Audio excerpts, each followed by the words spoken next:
दर्शकहरू सक्नुहुन्छ सबैको भलो गर्नुहोला, यदि सक्नुहुन्न भने कसैको कुभलो नगर्नुहोला र तपाईँहरूको दिन आज सुखमय बितोस्। दर्शकहरू लागौँ अब यहाँबाट। सुशीला बमजनको मुख्य नायकी के साँच्चीकै आफ्नै श्रीमान हुन् त? नातिनीको निर्मम हत्या 80 वर्षीय बुढी हजुरआमा यस्तो भन्नुहुन्छ। दर्शकहरू, सुशीला बमजनको मृत्यु प्रकरणबारे छिमेकीले गरे डरलाग्दो खुलासा। मेरो बच्चाहरूको लागि भए पनि मलाई न्याय दिलाउनुहोला, मृतक सुशीला बमजनको आत्मा। सुशील घिसिङको यो सम्झना। दर्शकहरू, आज यो विषयवस्तुको चर्चा गर्नेछौँ, भिडियो अपुरा हेर्नुहोला। दर्शकहरू, सुशील घिसिङ लेख्नुहुन्छ, गत कार्तिक 5 गते सिन्धुलीदेखि हेटौँडा चल्ने इभी भ्यानमा घर फर्किँदै थिएँ। धुरा शिरमा एकजना बहिनी हामी सवार भ्यानमा चढ्यौँ। भाइटिकाको अघिल्लो दिन थियो। उनी फुलमाला र कोसेली बोकेर माइत जाँदै थिइन्। उनी एक्लै 2-3 खेप गरेर भ्यानमा सामान हालेको याद आज पनि झल्झल्ती सम्झना छ। भ्यानमा सामान हाल्दै गर्दा करिब हामीले 5 मिनट जति पर्खिनु पर्यो। दर्शकहरू, उनीहरू व्यक्तिगत चिन्जान त थिएन। जब भेडी आइपुगे अनि भ्यानबाट झर्दै भर्खरै धान काटेको खेत देखाउँदै यो सबै हाम्रै खेत हो भन्दै सँगै आएको एकजना दिदीलाई देखाउँदै गर्दा फुलमाला र कोसेली लिन माइती दाई आइपुगे। अनि बल्ल मैले उनलाई चिन्ने मौका पाएँ। उनै बहिनी अर्थात् सुशीला घिसिङ बमजनले मैले भेटेको ठिक 2 महिना पश्चात यही पौष 6 गते मृत्युवरण गरेको खबर सुनेर साह्रै दुःख लागेको छ। व्यक्तिगत चिन्जान नभए पनि त्यो हाम्रो भेट अन्तिम बन्यो र त्यो 5 मिनट तिम्रो लागि अन्तिम पर्खाइ भयो। जसरी तिमीले आफ्नो भनेर चिनाउँदै गरेको खेत तिम्रो रह्यो, न तिमीले विश्वास गरेर सँगै बसेको परिवार नै आफ्नो भयो। आज आएर 3 अबोध छोराछोरीलाई छोडेर यो संसारबाट बिदा हुनु पर्यो। त्यो हाम्रो भेट अनि तिम्रो त्यो भाइटिकाको अन्तिम भाइटिका बन्न पुग्यो। अब आउने भाइटिकामा सदा चाहिँ तिमी फुलमाला बोकेर कहिले आउने छैनौ, न तिम्रो माइतीले तिमी आउने बाटो नै कुर्नेछ। आज तिम्रो शोकमा सिङ्गो सिन्धुली रोएको छ। मृतक बहिनी सुशीलाप्रति भावपूर्ण श्रद्धाञ्जली अर्पण गर्दछु र शोकाकुल आफन्तजनमा हार्दिक संवेदना व्यक्त गर्दछु भनेर सुशील घिसिङले लेख्नु भएको छ। दर्शकहरू, सुशीला बमजन हत्या प्रकरणबारे माइती पक्षको कडा कदम। सुशीला बमजनको निर्मम हत्यापछि उनका माइती पक्ष आज सिन्धुली मालपोत कार्यालय पुगेर जग्गा रोक्का गर्न माग गरेका छन्। दर्शकहरू, घटनापछि परिवार गहिरो पीडामा डुबेको छ भने न्यायका लागि कानुनी लडाईँ सुरु भएको छ।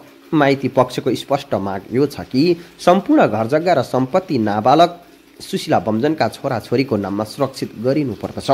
हत्यापछिको दोषीहरू उम्कन नपाउन्, सम्पत्ति हडप्न नपाउन् भन्ने उद्देश्यले आज मालपोत कार्यालयमा निवेदन दिइएको हो भने पीडित परिवारले भन्यो, हाम्रो छोरी अब फर्केर आउँदिनन्, तर उसका नानी बाबुहरूको भविष्य सुरक्षित हुनै पर्दछ। न्याय नभएसम्म हामी लडिरहन्छौँ। घटनापछि सम्पूर्ण गाउँ शोकमा डुबेको छ भने न्यायको माग प्रतिदिन चर्किँदै गएको छ। सुशीला बमजनकी आमा आफ्नी छोरीको अवस्था सम्झिँदै भक्कानिँदै यस्तो पीडा पोखेकी छन्। दर्शकहरू, छोरीको लास देख्दा चिनिनै सकिन। पुरै जलेर कालो भइसकेको थियो। अनुहार त यस्तो थियो कि नाकमुखमा हेम्बरले हाने जस्तो देखिन्थ्यो, तर खुट्टातिर भने केही भएको रहेनछ। सेतो थियो। धुरु रुँदै शर्मिला बाइबासँग आफ्नो मनको पीडा पोखेकी थिइन्। आफ्नै सन्तानको यस्तो अवस्थामा देख्नु पर्दा आमाको मुटु चिरा भएको थियो। यो पीडा शब्दमा व्यक्त गर्ने नसकिने खालको छ। दर्शकहरू, सुशीला बमजन घटनामा मुख्य नायकी उनकै श्रीमानलाई नेपाल सिकाउन नेपाल प्रहरीले सुरु गरे प्रक्रिया आफ्नै श्रीमतीको हत्या गर्न लागेको आरोपमा उनलाई पक्राउ गर्ने भएको हो। दर्शकहरू, त्यस्तै गरी 80 वर्षीय हजुरआमा आफ्नै काखमा हुर्किएकी नातिनीको निर्मम हत्या भएको खबर सुन्नासाथ धरती रहेर बेहोस अवस्थामा हुनुभएको छ भने नातिनीको नाम सुन्नासाथ उहाँको आँखाबाट आँसु थामिन सकेन। मुटु चर्किएर एकदमै भक्कानिएको छ। शरीरले साथ छोड्यो। जसले सानैदेखि माया ममताले हुर्काएकी थिइन्, आज त्यही नातिनीलाई आफ्नो मामा र ससुरा र नन्द सासुआमाले यसरी खोस्यो कि धरधरी रुँदै मेरो नातिनीलाई किन यस्तो गरियो भन्ने हजुरआमाको चित्कारले सबैको मन चिरिएको छ। यतिखेर यो पीडा शब्दमा बयान गर्न सकिँदैन। दर्शकहरू, न्याय नपाएसम्म यी आँसुहरू सुक्ने छैनन्। दोषीलाई कडाभन्दा कडा कारवाही गरिनुपर्दछ भनेर पनि टीका टिप्पणी गरेको देख्न सकिन्छ। दर्शकहरू, त्यस्तै गरी लोकेन्द्र विष्ट लेख्नुहुन्छ, आमा र बच्चाहरूको बीच त्यो निस्वार्थ खुसी ममताले भरिएको हाँसो, भविष्यका साना सपना सबै केही दिनमै पापिनी नन्द सासूको निर्यताले खुसियो। एक निर्दोष नारी जसको गल्ती केवल आमा हुनु थियो आज न्यायको प्रतीक्षामा छे। उसको आँखा आँसु केवल उसको पीडा होइन, यो समाजको मौनता माथि उठेको प्रश्न हो। हामी चुप लाग्यौँ भने भोलि अर्को आमा अनि अर्को बच्चाको खुसी पनि यसै गरी मेटिनेछ। न्याय माग्नु अपराध होइन, अन्यायको विरुद्ध उभिनु हाम्रो कर्तव्य हो। निर्दोष नारीको न्यायका लागि यो आवाज बनेर फैलाउँ।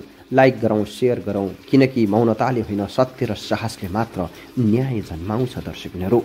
दर्शकबिनहरू त्यस्तै गरी बिन्दु लेख्नुहुन्छ, मेरो छोरीलाई त मैले चिन्नै सकिनँ। अनुहार पुरै डढेर कालो भइसकेको थियो, खुट्टा भने सेतै थियो, तर नाक चाहिँ रडले हाने जस्तो च्याप्प परेको देखिन्थ्यो। मेरी छोरी बलिए थिए, एक दुई जनाले त सक्दैनथ्यो उसलाई मार्न। तिनीहरू तीनैजना मिलेर मारेका हुन्। सबैलाई कडा सजाय हुनुपर्दछ, सबैलाई जेल हाल्नु पर्दछ। आँसु झार्दै सुशीला बमजनकी आमा भन्छन्। दर्शकबिनहरू, मेरो छोरीको जीवन बर्बाद गर्ने मुख्य नायकी नै ज्वाइँ नै हुन्। उसैको आदेशमा यस्तो घटना हुन पुग्यो। उसकी बहिनीले पनि सबै कुरा यहाँ स्वीकार गर्दै आएकी छे। घरबार बिगारियो, छोरीको जिन्दगी उजाडियो। अझ उहाँ भावुक हुँदै भन्छन्, मेरो छोरी सानैमा जम्मा 8 वर्षको हुँदा उनलाई माग्न आएका थिए। मानेकी थिइन, सानै छ दिन्न भन्दै रोएँ, तर तिनीहरूको जिद्दीले ललाई फकाइ लगे। पछि पनि 2-3 पटक फकाइ दिएँ। मानेकी थिइन, तर जबरजस्ती लिएर गए। आज त्यही छोरीको यस्तो हालत देख्दा मन एकदमै भक्कानिएको छ भन्दै हजुरआमा आफ्नो आमाले पनि त्यो कुराहरू खोल्नु भएको छ। दर्शकबिनहरू, सुशीला मृत्यु प्रकरणबारे छिमेकीले गरे डरलाग्दो खुलासा गरेको विभिन्न मिडिया स्रोतमा आएको छ। यतिखेर यो काण्ड निकै नै भाइरल पनि समेत भएको छ। दर्शकबिनहरू, कोरियाबाट बहिनीलाई फोन गरेर भाउजूलाई मार्नु भनेका थिए सुशीलाको श्रीमानले। सिन्धुलीमा पेट्रोल छर्केर आगो लगाई वर्ष 32 की सुशीला बमजनको हत्या प्रकरणबारे छिमेकीको बयानले सबैलाई यतिखेर चकित बनाएको छ। छिमेकीसँग लिएको एक अन्तर्वार्तामा कोरियाबाट सुशीलाको श्रीमानले बहिनीलाई फोन गरेर भाउजूलाई मार्नु भनेका थिए। यो कुरा हत्या गर्ने आमा बहिनी नै हुन् भनेर स्वीकार समेत गरेको उनले बताएकी छिन् भने प्रहरीले वैज्ञानिक अनुसन्धान गरोस् र दोषीलाई कानुनी दायरामा ल्याउन सकोस्। मृतकप्रति हार्दिक श्रद्धाञ्जली। सिन्धुलीको घटनाको लागि जुन मेरो साथी शर्मिला वाइबाले आवाज उठाइरहेका छिन्, यो एकदमै राम्रो काम हो। सबै सिन्धुलीवासीले साथ दिनुहोला। बिचरा यी नानी बाबु कहिले आमा आउनुहुन्छ भन्दै कुरिरहेका छन्। सबैले जसरी हुन्छ त्यो हत्यारालाई त्यसै छोड्नुहुन्न। हार्दिक श्रद्धाञ्जली सुशीला घिसिङ भनेर पनि लेख्नु भएको छ।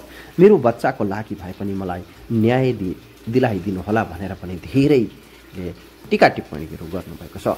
दर्शकबिनहरू, तपाईहरूले यो भिडियोबारे के भन्न चाहनुहुन्छ? के साँच्चीकै आफ्नो श्रीमानले श्रीमतीलाई मार्नु भनेकै होला नि त? तपाईहरूलाई कस्तो लाग्छ? जस्ताको त्यस्तै कमेन्ट बक्समा गएर कमेन्ट गर्न पनि नभुल्नुहोला। मायालु मिडिया हेर्दै गर्नुहोला। हस्त धन्यवाद।